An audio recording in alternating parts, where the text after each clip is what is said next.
here at the Midland Country Club for the Dow Championship. And the big question I have for you, Tara, is did you bring an umbrella today? Yep. You did, didn't you? Yeah, it's in my bag. Of course I brought an umbrella. And folks, that's why it's raining. Tara brought her umbrella, and of course now it's raining. If you would have brought the umbrella, we would have been fine. Probably. That's on you. That's fine. Seriously, folks. It's actually a beautiful morning out here. There's a little bit of a rain shower that kind of popped up over Midland. It looked like it zipped through here in about a half hour's time. The one and only Art Lewis has kind of been in and out as he's announcing on one. And he did come back with a wet seat. So his drive was a little rainy. If you have not been out to this tournament, folks, it starts today. It started first thing this morning. Believe it or not, the gates open at 6 a.m. The first tee-offs were about 7:15 a.m., so we are off and running. They will be golfing all day today. There are teams that will be teeing off from now until about 10:30, and then the second wave will hit again from about 11:30 until 2. Today is... Tara, I'm actually going to ask you, do you remember the format for today? The format goes back and forth between best ball and alternate shot. I think today is best ball, and tomorrow becomes alternate shot. And she's looking at me like I'm crazy. You're a seasoned expert of the Dow Championship. Let's talk about the Stenton Center. Let's talk about the kids' play zone. Let's talk about the Vets tent. Jimmy Green's out there on hole 17 all day long. With the Saginaw Spirit. The Saginaw Spirit. That is true. Yeah, I know who to go visit, but as far as the actual format golf of the golf itself. See, and I think that's what the region does so well. You almost forget there's a golf tournament here because the community is so engaged and involved. But folks, if you're interested, please go to dowchampionship.com. You can get tickets. There are various options. Your main two options, there are $10 tickets for each day, $25 for the week. The weather is supposed to get quite nice today, getting up towards 80 degrees. Chance of some thunderstorms this afternoon, but Tara should be gone by then with her umbrella, so we should be clear and good to go. So one of the things we love to do while we host during the tournament is to bring various guests on who are involved with the Dow Championship. And as we alluded to, the Dow Championship does a remarkable job of bringing together so many different organizations and entities that serve and service this region. And this morning we're with Jason Story, and we're going to chat about Regrow together. But Jason, I got to stop because I got to tell you, you're a confusing dude sometimes. You wear a lot of different hats. What are the various hats that you wear? You work at the Midland Business Alliance, but I feel like you're partnered with so many entities. I got to hear the story of Jason's story real quick. Yeah, well, to sum that up, I've had 2 jobs since I was like 18. They're humble jobs. I was working at a gym and Kmart, but I kind of like being able to do as many things as possible and be as helpful as possible. So at the Midland Business Alliance, that's the Director of Talent and Small Business Initiatives. At the United Way of Midland County, that's the Director of Regrow Together. Essentially what we do is we take surplus food that we know that we have throughout the region, and we get that in the hands of workforce development or culinary programs, and we take those ingredients and we turn those into healthy meals that help feed our community. So I want to break this down because I think the story is amazing of what exactly you're doing and kind of how the process works. So you start first with food rescue. And it's not necessarily what Regrow Together is doing. You work with partners who are already in this space like Hidden Harvest, correct? Yeah, regionally, Hidden Harvest is a great partner. In fact, I was speaking with Paige from Hidden Harvest today, coordinating on what we'll do as we do the food reclamation. There's a lot of people to feed. You don't know exactly what they'll eat or how much they'll eat, and we don't know exactly how the weather's going to cooperate. So all those variables, create the opportunity for surplus food. We're not in a position here to run out of it. We want to make sure everybody's well fed, but we also want to make sure that out of that sustainability idea and that team-up idea that you talked about, that we're making the biggest concentric impact that we can. So what we do is Hidden Harvest is making the rounds at the end of the event. They've been doing that since day one of the event, since the very first year. And making sure that all the surplus food at the end of a given day, not stuff that made it out to, the banquets, but that stuff that's, held as backups, making sure that stuff's being able to then get redistributed or reallocated in the best ways throughout the community and throughout the region. So it goes at the end of the day to At this time of year, does it go to the Arnold Center and to Windover still, or just the Arnold Center? Yeah, last year we did both. One of the key efforts here is sustainability. So one of the things that you've seen year over year is just less surplus food, and that's a good thing. But of what we do have, this year we're taking that over to Arnold Center and then being able to take those different components that you saw. Yesterday was like roasted cauliflower. You had some different types of steamed potatoes. There was a really nice Indian dish. There are a couple wraps, and then there's some other mixed veggies. So what it's like was, what can we do to be able to recompose all that into a meal that's healthy and nutritious and tasty? And then Hidden Harvest takes it back out again. Yeah, For distribution, right? Yeah, so Hidden Harvest, if we have that, if there's a lot, then we have that ability to then go think regionally. In today's case, we're actually going to be going to Midland North Family Center and also the Midland Coleman Family Center, along with also Delta College is actually one of our distribution sites too. It's all about, we think about how people, we think about the talent piece. It's like, well, you got to have a full belly in order to apply your talent. I mean, any one of us in this room, if we went for a day or two or three and weren't too sure about what our food security looked like, it'd be pretty hard to do our best. Yeah, no, you're right. One of us in the room couldn't be in the room for longer than 2 minutes without having to get breakfast this morning. So I know exactly what you're talking about. You just can't function unless you do that. So this has been going on since day one here at the Dow Championship, correct? Well, Hidden Harvest has been. So I was actually stationed here after being brought here through Dow and starting at the club. A lot of that had to do with the fact that this big event was coming in. We really wanted to make sure that it soared in all the different ways that it could. So 3 years ago, we were concluding an original program that was done in Midland County as Regrow Midland, and that was to, an acute response to COVID, not being able to host people, to be able to have guests in their dining room. So what we were doing is creating a lot of meals at restaurants, buying that food, and then getting that to the family centers. That went away as it was always designed to do. It was an expensive program. So then the question became, well, how could you do that ongoingly? But you have to do that in a way that's like low to no cost. So you need to have low to no cost ingredients, and you need to have places that could turn the ingredients or take the preparations and turn it into something. I knew there was going to be a lot of surplus food to be able to test that out. So 3 years ago, that's what I did. 2 years ago, we did the first round, made about 4,000 meals out of surplus food. Last year it was about 1,000, and this year, well, we'll see. So Regrow Midland is how it started, and now it's Regrow Together. Yeah, so does that mean that it exceeds the Midland footprint? Yeah, so one of the things we're funded in part by Michigan Health Endowment Fund, with the idea that we're building this new model, this one where we take food surplus and then recompose that in workforce or culinary programs. And the idea is building out a model that can be scaled and replicated in different counties or different regions throughout the state. So that's kind of where we're at right now, is shopping that out with different United Ways. They're kind of positioned with food insecurity being one of the top two issues, if not the top issue, that 211 or our social services get the most requests for. So what we want to make sure that we do is we have something that's workable, that adds value across that entire supply chain. So Jason, the other question that I have that I find fascinating is the people that are recreating this food. It's a culinary program, right? So there's a talent piece to this as well. We're training chefs and getting people going, right? Yeah. Do they have an idea of what the menu is beforehand? Do they know what food's going to come to them? Do they have to kind of just, the food arrives and they go, okay, it's like one of those TV shows where like, okay, we have 30 minutes to prepare the dish. Like, be ready, chef. Or is it like my son in the kitchen where he's like, I'm going to put macaroni and cheese together with this ketchup and some bacon bits? And yeah. So in these cases where, we partner with the tennis classic as well. It is a little bit like playing chop. You have to be able to predict what you're going to do logistically, but as far as what you have to work with, that's a question mark until the day is done. And it's not about just being able to, like in Chopped, you'll see them mix the bacon bits and gummy bears and call it a day. Our work doesn't matter if people don't want to eat the food. Right. And we're here to make food that's nutritious and things that people want to eat, not things that they could eat.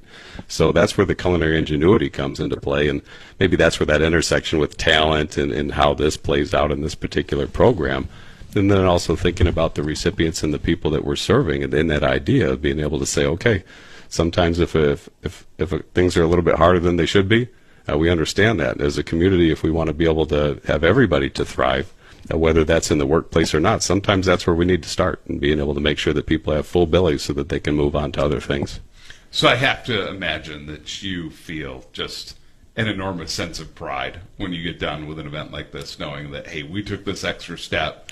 We have our chefs out there creating unique foods and doing some things on the fly that we're able. I think sometimes people see something like a golf outing and it just kind of has that bougie feel, right? Oh, it's at the country club and there's the big sponsors and you see all the equipment. It looks so grandiose, right? It's so nice that it comes back to that grassroots level and literally feeds people in our community. For you, what does that mean to kind of see this from when the idea started of, hey, what are we going to do here and how are we going to be sustainable and how can we do good for the community, to getting to now where you kind of see the program in full effect? What does that mean to you personally? Yeah, so at the conclusion of the original Regrow Midland program, there was like $10,000 in surplus. There wasn't really enough. I mean, the program was $75,000 a month to run because there were so many funds going into the businesses that we were working with. The whole point was to be able to boost them up. In this form, you know, it's actually kind of astounding. Usually when I think of it in tons, then it's rather than meal counts. So far we've produced 55,000 meals in this new format. Both programs considered, it's like 110,000 meals total. If you convert that to pounds or tons, then it starts to add up, you know, and you start talking like 8 or 9 tons of food, you know, surplus food that you're able to give a home and being able to feed people. I think that, you know, I go back to that idea and trying to put yourself in the place of somebody that maybe is struggling in those ways, or maybe they deserve better. And it's like, well, what can we do to be able to help them in what they need in order to fill their belly? But then it's like, what's that next step that you need? So we're connected with like 211 and other social service programs to say, well, we can use these meals as a conduit to be able to get close to the people that we're serving and then be able to say, well, if this is something that would be helpful, what else might be helpful? So it's not about, you know, creating a perpetual issue. It's also about trying to move the needle a little bit too in ways that people are seeking to do. We have a lot of great social service programs. It's about making use of those. Jason, we're going to take a quick break. When we come back, I want to talk about talent and how we're doing on the talent front here in Midland. Switching hats. We're proud to make. I think that's all linked enough, or do we have work to do there? Yeah, you're actually talking about one of my favorite pieces of this, and it's like, where do you start and when do you start? And to me, where you start is with getting a sense of what's your temperament. And one of the best predictors for job success is matching your temperament to your job, like job to person fit. My background's in psychology, and that's kind of where I start from. So what does that mean? It means if you're extroverted, you probably don't want a job where you're not interacting with anybody, right? So no matter what your potential competence is, it doesn't match your temperament. So skills separate from interest. Or we might say, well, if you like to have regimented routines, you're probably not going to want a job that requires a lot of change, right? So that those things are going to be averse to you. You might say, well, if you really like to have complex problems to solve, then you probably don't want a job that has steady workflows where you're doing repeated tasks over and over. So when we ask people to choose a field, if we bypass an understanding of their temperament, we're just sort of running to like work factors. Mm-hmm.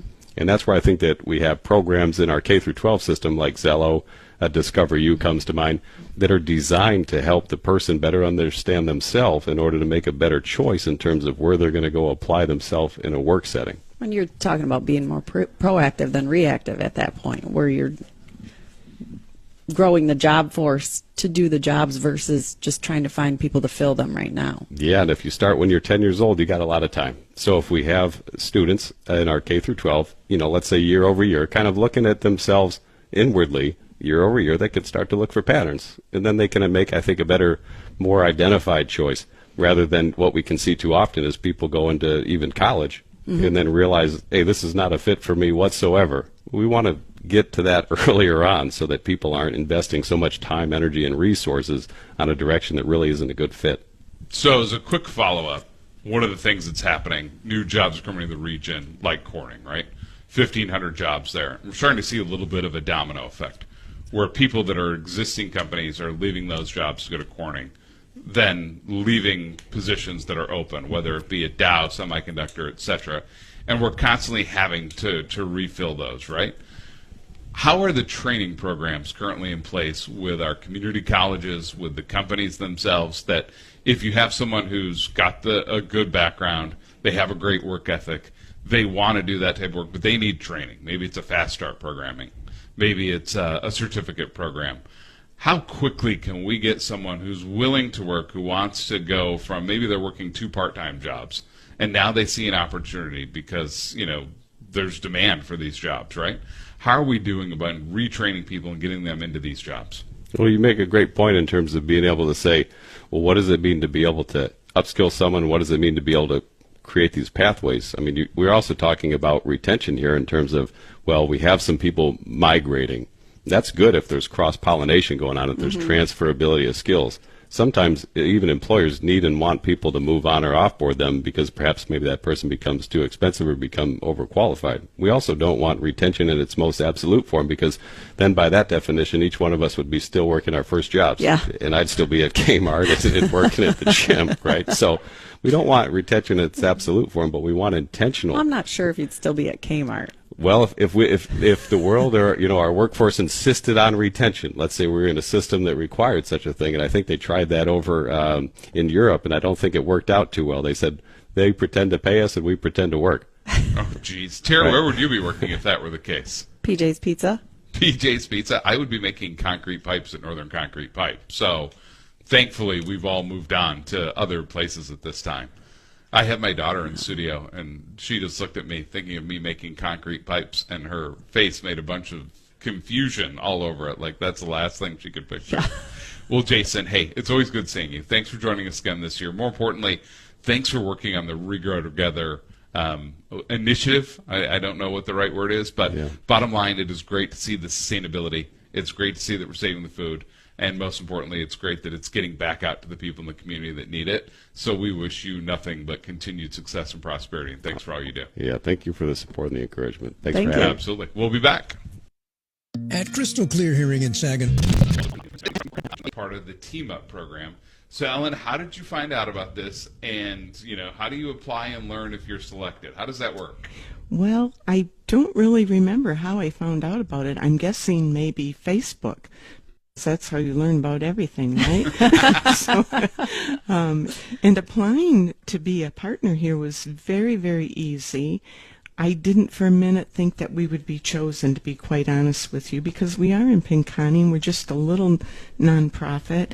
So we were very thrilled and excited to be chosen. It was quite an honor. So when I was putting the schedule together and I started going through the Team Up Partners, I got very excited when I saw it. And I was like, I don't know what they're doing there. I mean, I know because I've seen a lot of the improvements already, but I thought we have got to get these folks here and learn more about this.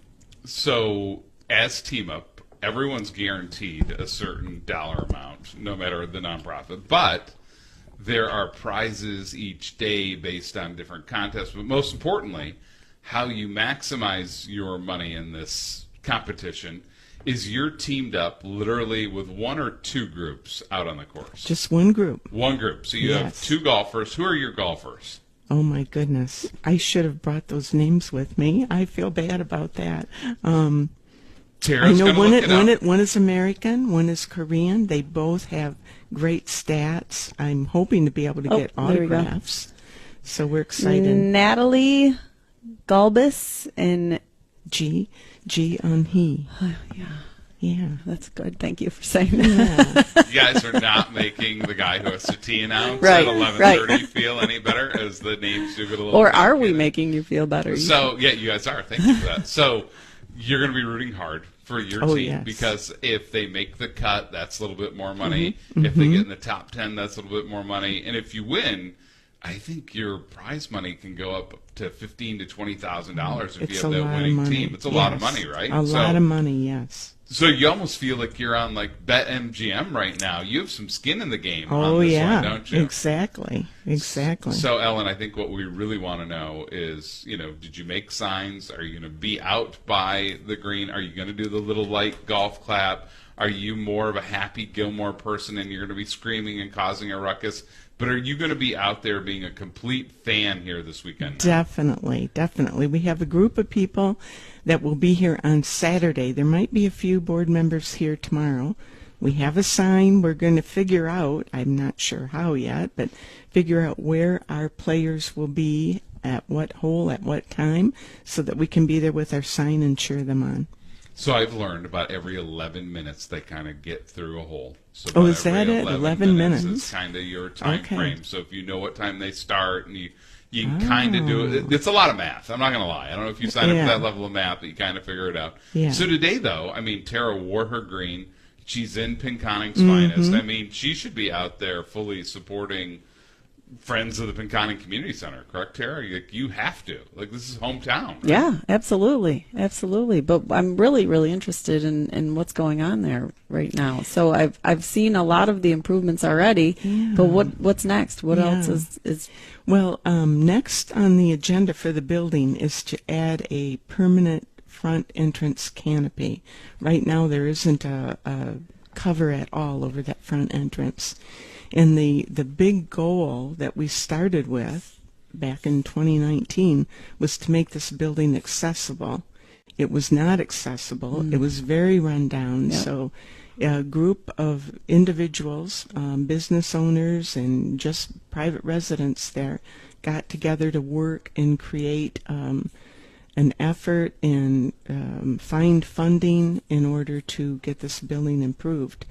And one of the final steps here is to get that front entrance canopy so that our new accessible way into the building is Okay. covered, safe, free of snow, wind, rain, and so forth. So it's been a lot of work. It's a big old building. Yes, I Oh, asked, how old absolutely. is the building and how long has your organization been active? Well, the building was created as part of a WPA project, and that was an effort that gave work to people that lost jobs during the Great Depression.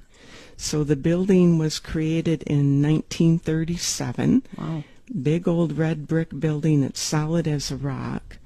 It fell into disrepair over the years. It was first created and called the Northern Bay Recreation Building, and that's its purpose to this day, so that it is available for all age people for all different types of activities. And it's been a lot of fun to see that use grow again, and to find out that people have stories from the past. For sure. Oh yeah. Haunted houses down in the basement.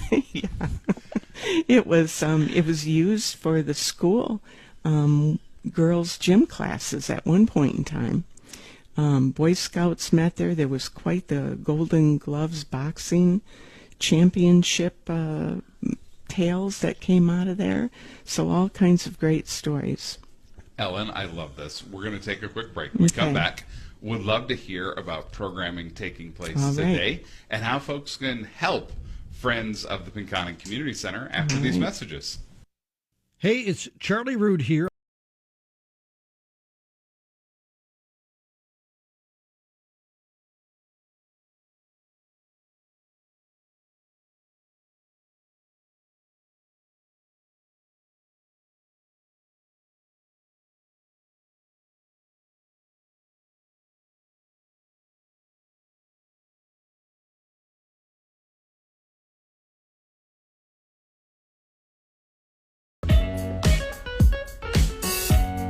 Good morning and welcome back to the Art Lewis Show. It's Matt Flan and Tara Jaliga from the Great Lakes Bay Regional Alliance filling in for Art while he's tea announcing here at the Dow Championship. Tara, for our listeners, tell them about our view and where they have us set up, because this is magnificent. Yeah, it really is. So we are just right above the ballroom, right? Yeah. At the clubhouse. Yeah, we're right above the ballroom, and we are looking right out on the 18th hole. Yes, we are. That's what I thought. And you can see a little bit of 14 where folks tee off from. And if you have not been out, folks, 18 is kind of the most iconic hole here at the Midland Country Club. It's the classic island hole. Yep. People are hitting over water. I've golfed it a few times, and there are still a few of my golf shots that are in the bottom of that nice little lake there. I rarely make it over and get into a good spot because I'm just not a great golfer. I'm more of a Coors Light drinker that happens to have a golf club in hand when I'm on a course, and we all golf differently. And the iconic big Dow diamond in the middle of the pond, is that there all the time? Or It is is it just for not. this event? That is Okay. just for the Dow Championship. I always wondered Yeah. that. Yeah, no, I I think don't know why. but, that'd be a bit much year round. I even think the folks from Dow would say, you know what, that's just kind of a bit much. So we are joined by partners from the Dow Championship, and it's the Pinconning Half Hour with Tara and Ellen here. And Ellen is with Friends of the Pinconning Community Center, and they were chosen as one of the Team Up participants this year, one of the local nonprofits from Bay County who are competing for prize money, we'll call it, but at the end of the day, it's money that will go back to support the Pinconning Community Center. So, Ellen, can you talk about what your year-round programming looks like, and really, what does your program look like here this summer? Well, the Pinconning Community Center is available to all ages, people throughout the community, and it is used by a lot of non-profit organizations for various reasons. The Friends of the Pinconning Community Center are not involved with the programming per se, because we are there in order to fulfill the mission of renovating and ensuring the ongoing maintenance of the building itself. But we become involved in it because people talk to us. There are a lot of activities for youth that take place right now at the center, including two children's basketball teams. There's a number of volleyball teams, women and also youth volleyball teams. It's used for coaches' meetings, for year-end Board banquets. meetings. Yeah, yep, all kinds of governmental meetings. Yes, governmental meetings. Nonprofit organizations use the building for fundraisers. Blood drive. Yeah, the blood Wow. drive. Yes. And I Yeah. know that it's been very, very helpful to our students at school, especially since it's been renovated, because we often run out of gym space when it comes to youth Yeah. or our high school sports and middle school That sports. is a common problem all So across it the really region. is. So Yeah. that there's often times where we'll be like, well, both gyms are being used. Maybe we can go over to the Yes. community center and use Yeah. that space. So So, Ellen, when Yeah. you talk about Friends of the Pinconning Community Center, I mean, there's really a lot of responsibility there, because when you do talk about the programming that occurs at the actual brick and mortar location, that doesn't happen unless your small group and band is responsible for the building and making sure that it's run correctly and that the upkeep happens. And so I feel like you kind of have the ultimate responsibility, because if you're not there and that building falters, so much programming just stops in Pinconning. These places for meetings, blood drives, etc. Yes. How large is your group? It's a very small group, but really we have a lot of other community members that are interested in it. There's only 7 of us on the board, so others that are interested include DDA members, other nonprofit board members, so they all have an interest in making sure that things are running smoothly there. well, there's So- a lot of collaboration that Oh, a I've lot of already noticed. collaboration. I mean, just in the list we just talked about, but Yeah. like the Northern Bay Scholarship Fund does a lot of their fundraisers there. Yes. And so the money that they're getting to put back out into Mm-hmm. the community for scholarships and grants and whatnot, a lot of it they're able to obtain there through their fundraisers. Exactly. And if that building wasn't there, the Northern Bay County Fund wouldn't really have a place to hold a fundraiser. Perhaps a smaller one, but there'd be less money going back into the community. So as an example, the Northern Bay County Fund actually paid to have the floor refinished. So you have other nonprofit organizations that are helping to ensure that the building's there and safe and ready to go. So, Ellen, at the end of the day, your number one priority is to raise funds, correct? Yes, that's right. So I'm a sadist. I love raising money. I'm one of the few people that really feels this way. You give me a great cause, I'm out there all the time. I have no problems asking, zero pride, like, let's go raise money. Yeah. So right now, you and I are going to raise some money. If All right. people out there are listening and they want to help because they know how important this is to Pinconning and to Northern Bay County, how can they help? Do you do fundraising events? Clearly just checks in the door? Are there sponsorship opportunities? What are the different ways people can help on the fundraising front? Well, checks in the door are always very welcome. We have a post office box in Pinconning, P.O. Box 327, and any size check is welcome. We have had many individuals in the community donate from $20 to $10,000, and often they're commemorative donations in honor of people that are gone or people that were a part of the original organization. We don't have any current fundraisers planned. The summer is a busy part of the year. What and about we are- ongoing rentals? I've Oh, already ongoing been to rentals. a couple of That's right. graduation parties just in the Yeah. last couple of weeks. Yeah. Today when I leave here, I'm actually headed over there to unlock the building for a funeral service.